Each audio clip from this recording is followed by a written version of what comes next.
Buyaka. Hello, Assalamualaikum. This is your boy Espa Al-Buhari dalam rancangan Let Lu Borak Santai. Lupa ada partner. Sorry. Macam biasa, Fajar Zainal. Dan kita punya tetamu. Dan Nak panggil lah, Syed Suhaimi. S. Suhaimi. Suhaimi macam ni lah, 60-an punya tu. Macam nama penyanyi dulu kan, 60-an dulu kan. Kita punya penerbit selaku ketua kita di Magic Box Studio. Assalamualaikum. Bukan ketua, Founder Magic Box Studio. Inilah Syed Suhaimi. Sila perkenalkan diri. Assalamualaikum semua, apa khabar? Hari ini saya sebagai penerbit di-interview oleh dua orang yang memang popular. Yang viewer ni sekarang tengah meringkat naik di TikTok dan juga di Facebook. TikTok tak ada. Penerbit kata nak buat. Kenapa bukan penerbit? Okeylah, bukannya sebab tak ada magician dah, bukan sebab kita dah tak jumpa magician lain nak interview macam tak ada orang lain ke Abang Mi kan. Sebab aku rasa macam this is the guy who deserve yang underdog Sebab bukan, bagi aku sepatutnya kita interview dia dulu sebelum lain. Sebab first. apa? Orang tak tahu penerbit Syed Suhaimi siapa, macam dia ni siapa kalau kita tunjuk gambar siapa dia ni? Siapa dia? Siapa dia ni tak kenal. Betul tak? Jadi itulah So title yang aku nak bagi malam ni ialah S. Suhaimi, the King of Dadu. King of Dadu. Sebab apa? Sebab Abang Mi, walaupun orang cakap, orang yang pernah kenal Abang Mi cakap dia punya modal dia pakai dadu, main golek dadu. Tapi golek dadu dia golek dadu depan yang di-Pertua Negeri Sembilan, depan profesor yang dia orang tengok pecah kepala tau. Tak perlu kau nak illusion. Tak perlu, kau main dadu je Abang Mi. Dan bagi aku dia satu watak yang sangat menarik biar aku cerita sikit background story dia. Dia as a magician. Baik dia cerita lah. Kau cerita apa pun tak payah bagi dia. Pengenalan. Biarlah aku. Kau kena Abang Mi cerita. Okey, pengenalan. Okey. Nanti ada dalam bagi dia cerita. Kan orang ingat aku dia up diri dia sendiri. Bagi dia cerita lah. Macam ni. Jangan tu. Wah, hari ni panas. Betul-betul penerbit kau dah. Bagi dia cerita. Okey, Abang Mi cerita ni. Abang Mi cerita. Abang Mi magician. Okey, saya sebagai magician bermula daripada tahun mungkin 80-an dulu lah. Dari sekolah dulu memang saya minat dengan magic apa semua. Dan kaedah dulu saya belajar adalah melalui melalui pos laju lah apa semua kan. Macam tu lah. Cara-cara dulu nak dapatkan kena tunggu berminggu-minggu dapat 3-4 keping. Lepas tu belajar macam mana nak hilangkan bunga merpati, bagaimana nak terapungkan orang. Itu tahun dalam 80 nak masuk ke 90. Zaman sahabat Teno. Zaman Pempa ke zaman. Pos laju apa semua kan. URTV punya tu ada lagi lah. Ada. Iklan kat surat khabar. Masa tu pejabat pos penuh lagi, orang beli wang pos beli yang RM5, RM3 semua kan. Pasal hantar. Sekarang semua dah boleh online. Belum ada online. Jadi sekarang ni dah berbeza. Abang Mi ingat tak apa yang first magic trick yang abang belajar masa tu umur Yang berapa? beli. Yang abang beli tu. Okey, Yang first pakai magic buku. dalam buku tu dia bukan kata buku lah. Dia sebenarnya dalam ada 6 keping ke 10 keping. Risalah, dia panggil risalah. Dalam tu dia ada campur illusion besar. Maknanya macam mana nak terapung orang, macam mana nak hilangkan merpati. Lepas tu ada mentalism, main nombor. Lepas tu ada sikit berkenaan dengan zaman dulu kan bomoh kan suka ambil bakar apa semua. Lepas tu dekat tangan keluar nombor kan. Masa tu dia ada ajar dan kita tengok, ni bomoh ni memang penipu lah. Keluarkan mentalism macam tu. So zaman tu memang kata magic dia kita kena buat sendiri. Kita kena mencari bahan dia kat luar dan kita kena kreatif lah. Nak beli memang tak ada lah. Masa tu nak beli pun rasanya dah masuk tahun 90 baru ada kedai-kedai magic ni lah. Sebelum tu memang kita buat sendiri lah. Kalau main escapism tu, kunci tu kita kena ketuk dulu kat bahagian tepi tu supaya dia boleh sampai rahsia dia buat. Pasal apa nak bagi supaya bila kita masuk dia boleh buka, baru kita boleh main lock tangan boleh keluar apa semua. Pada zaman tu lah. Kamu punya magic zaman SA bakar punya tu main bunga apa semua. Itu yang kita gunakan. Jadi tapi seronok kerana dia originality dia masa tu ada dan keterujaan tu banyak lah. Sekarang ni kalau kita buka aja kita dah boleh tengok, dah boleh belajar apa semua. Jadi salah tu dalam bahasa Melayu lah. Risalah dalam bahasa Melayu. Risalah benar-benar dalam bahasa Melayu. Es bakar punya buat. Ada gambar raja. Ada gambar raja. Dia akan ajar gambar rajah tu gambar 1, 2, 3 je gambar rajah, tapi yang selebihnya dalam bentuk tulisan. Dalam bentuk pakai tulisan. otak sendiri lah. Kita pakai otak sendiri. Kita kena fikir macam mana dia punya nak penyampaian tu. Jadi sebab benda tu 10 keping tersurat disalah saja. Naik lunyai kita tengok aje. Tengok sampai master lah. Maksudnya master tu dah tak ada magic lain yang boleh buat, itu je kan. Dekat situ lah. Itu pengalaman lah. Jadi bila kita bercampur pula, kita duduk dekat dalam satu kumpulan community magic, dekat situlah mulanya lahir, nanti kita boleh cerita lah macam mana magic box berjalan, macam mana perjumpaan mewujudkan satu tim yang baik kan, dan juga macam mana itu. Jadi itu mungkin datang dari soalan diorang lah. Saya ceritakan payah pula kan. Okey. Selain daripada tu, ni just maklumat tambahan je kan. Sebab apa aku cakap dia ni satu figura yang menarik, sebab dia adalah seorang dia ketua apa seni cerita bang? Persatuan Pengurusi seni cerita, dan juga dia seorang penyampai radio, dan seni cerita ni dah menang banyak award untuk pertandingan pentas lah, pertandingan teater, dan juga radio dia pun dapat penghargaan dan dapat award daripada Menteri Kebudayaan Kesenian. So dan dia juga pensyarah di UKM, UPM sama dengan kita orang semua. Dia yang buat, kita orang follow je sebenarnya. Dia orang. Lepas tu Abang Mi apa lagi? Dia seorang DJ, dia seorang MC, dia seorang magician. Bagi aku seorang ayah, figura yang menarik. Dia ada banyak. Dia buat lagu, penulis compose lagu. Dan dia ada buat keluar buku. So dia ni very interesting person lah. Sebab tu aku dengan dia ni tak jemu lah lepak. Dah puluh-puluh tahun lepak dengan Abang Mi memang tak jemu lah. Dia knowledgeable lah. Dia figura yang abang-abang untuk aku lah. Bagi reference benda-benda yang aku tak tahu, dia tahu. Dan nak soalan tu nak soalan. Okey, soalan dia sebut pasal community. First community apa ni? First community masa tu Bukan magician, dia buat solo biasa. Betul. Kan? First masa tu abang ingat, masa tu abang masih lagi dekat abang bekerja masa tu. Puyo Magic punya community lah. Dalam forum lah. Dalam forum. So macam tu kita dapat dapat berkenal dulu. Dia tak ada cerita pasal magic, tapi dapat berkenal dan mula dapat tahu macam mana dia orang cari barang, macam mana siapa yang buat show, siapa yang ada move yang bagus, dia dapat kongsi sikit lah dekat dia punya tu kan. Jadi kita kat situ kita berjumpa dan mulalah ada silaturahim kat situ untuk nak bina satu cara macam mana nak memperhebatkan lagi silat mata di Malaysia ni, kerana komuniti tak besar. Dari situlah saya nampak silat mata ni terbagi kepada 3 bahagian. Pertama, dah macam masuk kat universiti pula kan. Pertama, orang yang menggunakan dan main silat mata. Kedua, orang yang supply barang-barang silat mata. Dan ketiga adalah orang yang mengajar silat mata. Yang ketiga orang perosak makin. Dan mengajar silat mata ni tak salah.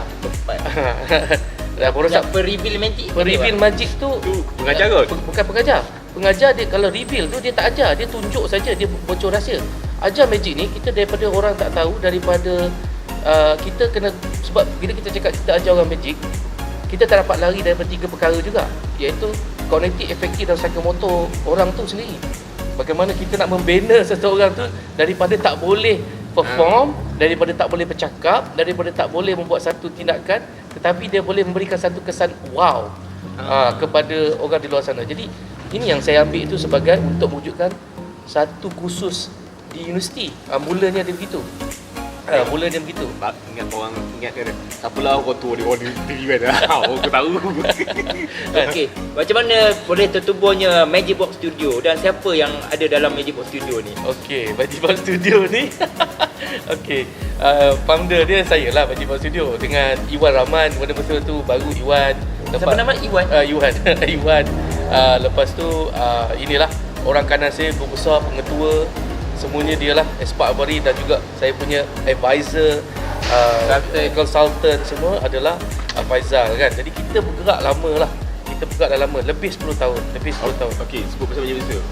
Asas tujuan dia ditubuhkan itu apa? Asas tujuan Magic Box Studio ni asalnya pertama, dia satu studio yang dalam tu ada pembelajaran, ada kelas teater, ada kelas menyanyi, belajar gitar, belajar magic, ada tarian semua. Kita orang ada studio. Untuk kesenian lah. Untuk kesenian ada studio.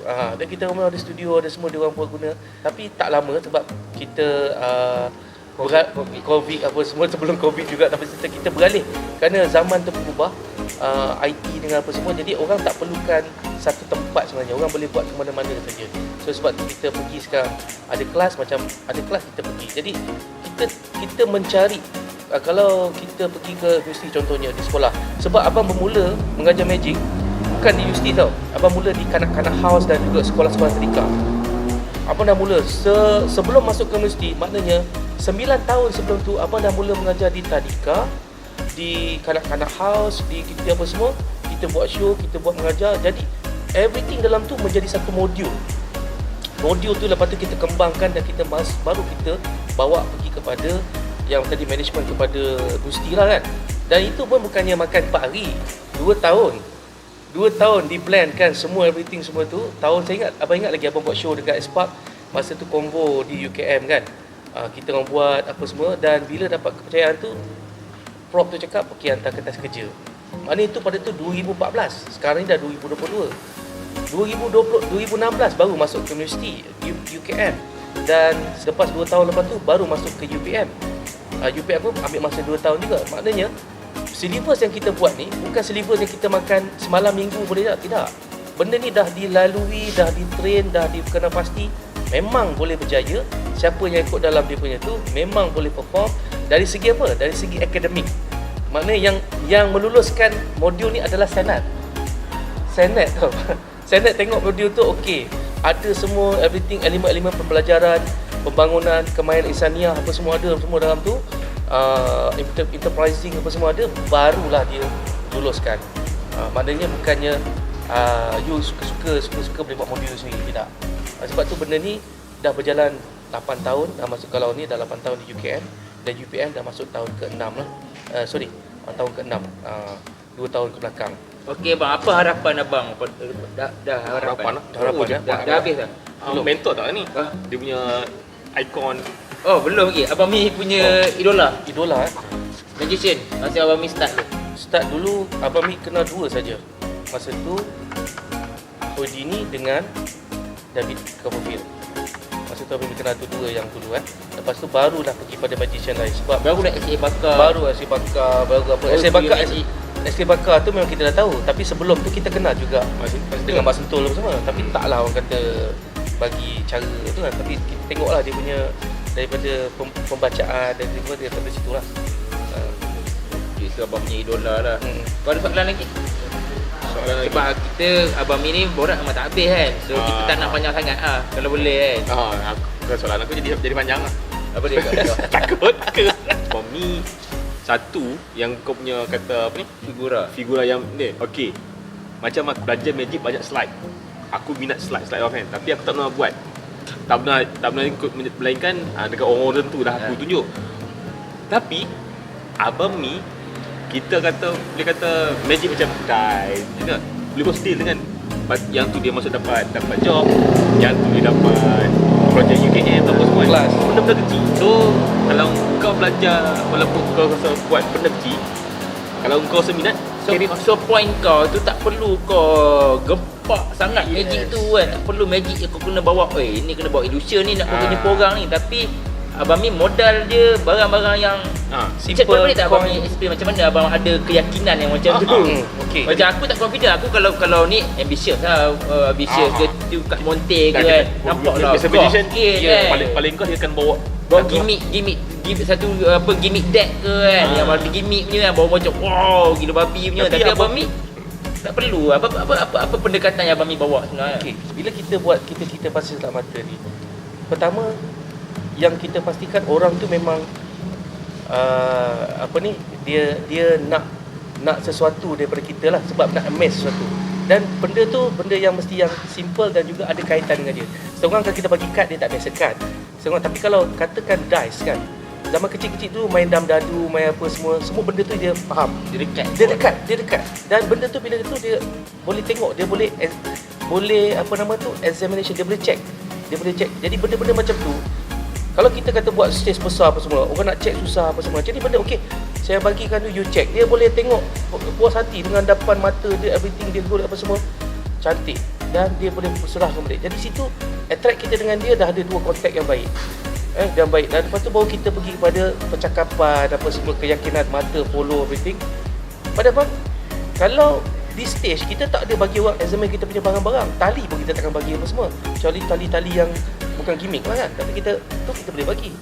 Tapi macam ni dia boleh tengok fully dan orang boleh ambil, dan kita boleh impromptu terus.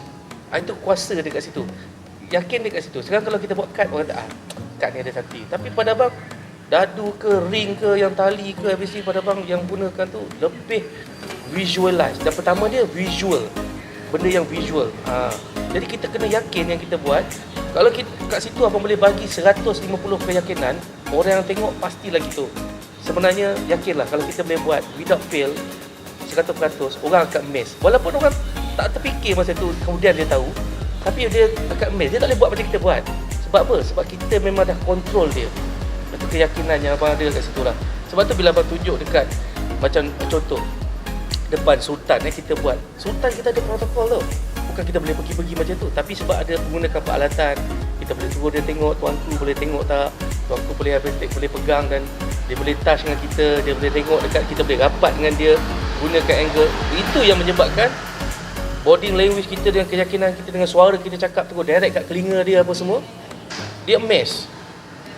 Rapat je. Magic is a part, tapi you yang jualkan that pada diri you. Sebab tu abang cakap, kalau you nak jadi Malaysian kat luar sana, tak kisahlah you boleh buat apa saja magic kat luar sana, you boleh buat apa semua. You belajar mungkin setengah jam, mungkin belajar 15 minit, mungkin ada kadang-kadang magic tu 2 minit, 3 minit you boleh tahu. Tapi to develop dia kan banyak masa kan, because you banner yang 3 tadi lah, cognitive, effective, psychomotor tadi. Nak masuk kelas tu. Okey, sebelum pasal kelas kan, ramai orang kata tak, macam kalau kita macam aku tak suka orang reveal. Bila kita menentang benda tu, yang pihak reveal ni akan kata, habis kau belajar yang Michael Amar dan apa semua ajar juga. So apa perbezaan? Secara ringkasnya apa nak beza yang orang reveal dengan orang mengajar? Dia orang kata sama je. Kalau Michael Amar tak reveal, macam mana aku boleh ada DVD dia? Betul, faham. DVD ada lagi.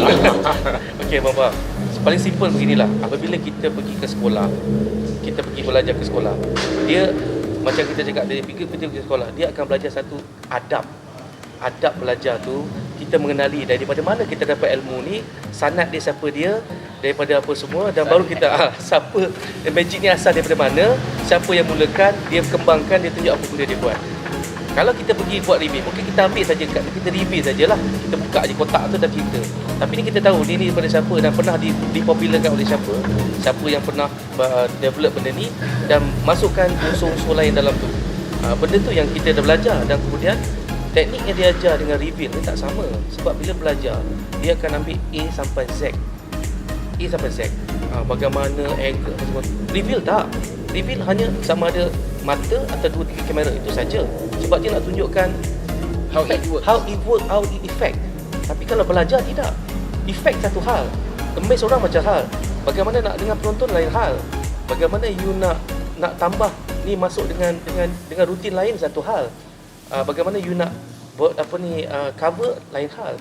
Jadi benda tu orang kata tak semestinya dalam reveal, tak ada, tapi dalam belajar aspek-aspek tu semua kita akan belajar kan. Itu yang kata perbezaan dia. Sebab tu bila kata you masuk kelas, memang dia ajar ilmu.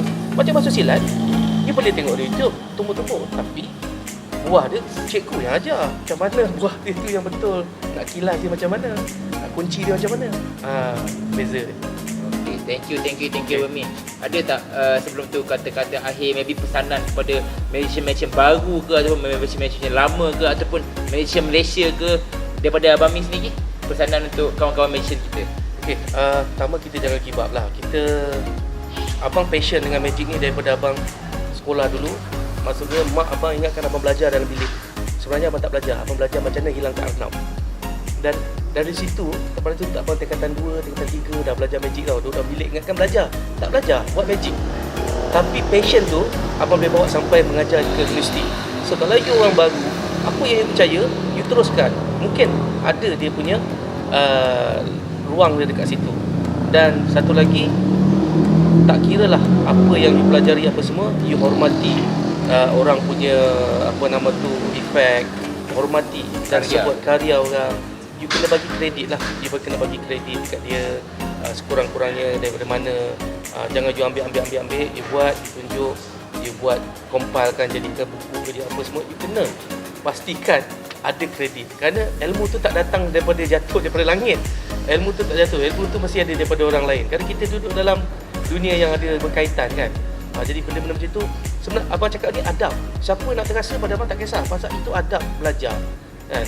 Adab berguru kan. Kena macam mana kita nak belajar kalau tiba-tiba macam mana kau boleh tahu ni? Mesti ada sebabnya kan. Mesti ada dia punya tu, barulah kita kata okey. Barulah betul sanad dia tu. Baru betul lah kan. Sekurang-kurang kita menghormati dari situ. Walaupun dia guru tu mak saleh ke tak kisahlah, tapi kita tahu ini dia punya kita. Lepas tu kita tambah, kita bagi lawa, kita bagi cantik dengan slide of hand kita, dengan kita punya model-model. Baru nampak macam seorang magician yang ada maruah lah. Betul. Jadi kita, sebab percayalah, magic ini bukan saja magic, dia satu seni persembahan yang berevolusi, yang dipertandingkan, yang dipelajari dan juga dipentaskan. Jadi sini datangnya evolusi tu. Kalau you just buka macam tu saja, dia takkan jadi evolusi. Kena fikir benda tu. Sebab tu abang tak ada nak pergi abang ada dog, biar orang-orang muda-muda pergi ke depan, abang bantu saja. Sebab abang cuba tebas jalan bagi ke orang semualah. Sebab sampai ketika dia yang anda yang muda-muda kat luar sana tu yang akan jadi tenaga pengajar di UKM, di UPM nak gantikan abang. Sebab abang sampai satu ketika dah slow, kena jumpa dia lah, interview kan. Dan akhir kata lah daripada abang, yang semua yang rangkuman daripada abang cerita daripada mula tadi, biduk yang didayung terus tidak akan dihanyut arus. Falsafah. Pastikan kita meneruskan kayuh biduk kita tu sampai ke matlamat, insyaAllah. This is your boy Expert Al-Buhari Mazal Zainal. dan tamu kita penerbit S. Suhaimi. Jumpa lagi di masa akan datang. Thank you for stay tuned. Ya.